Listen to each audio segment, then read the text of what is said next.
हमें ऐसा क्यों लगता है कि ये काम पहले कर चुके हैं? वैसे तो आप बहुत सी कैफियत के बारे में जानते होंगे, मगर क्या आपने कभी डेजावू के बारे में सुना है कि डेजावू किसे कहते हैं और डेजावू का राज क्या है? आपको कभी ना कभी ऐसा जरूर महसूस हुआ होगा कि ये काम हम पहले भी कर चुके हैं, या आपको किसी नई जगह पर जाकर ऐसा महसूस हुआ होगा कि यहाँ आप पहले भी आ चुके हैं। एक अंदाजे के मुताबिक 90% लोग इस चीज का शिकार होते हैं। दर हकीकत इस कैफियत को डेजावू कहते हैं। फ्रांसीसी जबान में इस लफ्ज का मायनी है पहले से देखा हुआ अक्सर। जो लोग डेजावू का शिकार होते हैं कि शायद दुनिया में वो अकेले ऐसे हैं जो ये सब महसूस कर रहे हैं, लेकिन तकरीबन हर इंसान डेजावू के तजर्बे से गुजरता है। लेकिन इल्म की पूरी तारीख में आज तक इसको समझने के लिए जिस कदर भी मफरूजे कायम किए गए हैं, उनमें से किसी एक पर भी सच्चे दिल से यकीन करने को जी नहीं चाहता। ये बिलाशुबा एक ऐसी याददाश्त की झलक का शायबा होता है जो ठीक से गौर करने का पूरा मौका कभी नहीं देती, और ये तजर्बा इंसान पर खुद ब खुद तारी हो जाता है। यानी कोई भी इंसान डेजावू को अपनी मर्जी से नहीं दोहरा सकता।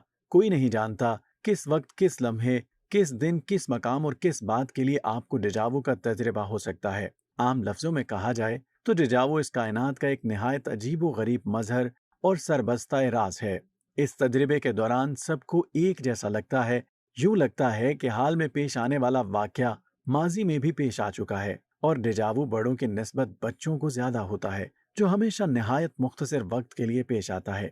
यानी एक सेकंड से भी मुख्तसर वक्त के लिए कभी इंसान को याद नहीं आता कि जो वाकया पेश आ रहा है ये माजी में कब पेश आया था। इस तजर्बे के दौरान और इसके कुछ देर बाद तक हर इंसान को निहायत अजीबो गरीब सी कैफियत महसूस होती रहती है। इसके साथ कुछ बहुत ही मुनफरिद और मुख्तलिफ पेश आया है। उसके अलावा डेजावू के ज्यादा तजर्बात बाद में अक्सर बदल जाते हैं और दोबारा जहन पर जोर देने से याद नहीं आते कि पेश आने वाला वाकया कौन सा था और किस नौयत का था।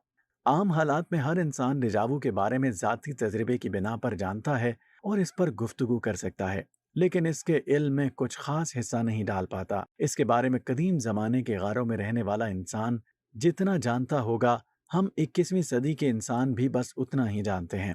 इसके मुतालिक बेशुमार तवज्जिहात हैं जो मुख्तलिफ मज़ाहिब, फ़िलासफ़र्स और माहिरीन नफ्सियात ने पेश की हैं, लेकिन इनमें से कोई एक भी असूली तौर पर काबिल कबूल नहीं है। जब तक इसकी गुत्थी सुलझ नहीं जाती, ये तमाम कयास आराइयाँ महज कयास आराइयाँ और मफरूज़े ही रहेंगे। इनमें सबसे कदीम मफरूज़ा हिंदू मत का है। हिंदू मत के मुताबिक ये हमारी पिछली जिंदगी की कोई याददाश्त होती है। हिंदू मत में कई जन्म माने जाते हैं, और इंडियन फिलॉसफी के मामले से पता चलता है कि हिंदू मत में कई जन्म और आवागोन को नजरिया दरअसल सिर्फ और सिर्फ डिजावो की बुनियाद पर खड़ा है। यही एक लॉजिक है जो हमेशा से जन्म के चक्कर के नजरिए को खड़े रहने में मदद देती आई है। एक नजरिया ये भी है कि जब हम सो रहे होते हैं तो हमारी रूह हमारे जिस्म से निकल कर कुछ काम करती है, और वो काम हमारे नींद सोए हुए दिमाग में महफूज हो जाता है। फिर जब हम हकीकत में वो काम करने लगते हैं तो हमें लगता है कि ये काम हम पहले भी कर चुके हैं। इसके मुतालिक ये भी कहा जाता है कि हमारा दिमाग हर वक्त कुछ ना कुछ सोचता रहता है। इसके अंदर कोई ना कोई बात गर्दिश करती रहती है, और हम ख्यालों में बहुत सारी तस्वीरों को बनाते हैं, और इनमें कुछ तस्वीरें हकीकत से मुशाबे होती हैं और हमें लगता है कि ये हम पहले भी देख चुके हैं। और एक तहकीक में बताया गया है कि इंसान के दिमाग के अंदर एक शरियान होती है जिसके दबने से हमारे दिमाग को ऐसा लगता है कि ये काम पहले भी कर चुके हैं, इस जगह पहले भी आ चुके हैं। जब भी हमारे दिमाग की वो शरियान दब जाती है तो हमें ऐसा महसूस होता है। लेकिन दर हकीकत डेजावो कुदरत का वो सरबस्ता राज है जिस राज की हकीकत तक पहुंचने में शायद हमें कुछ और वक्त लगेगा।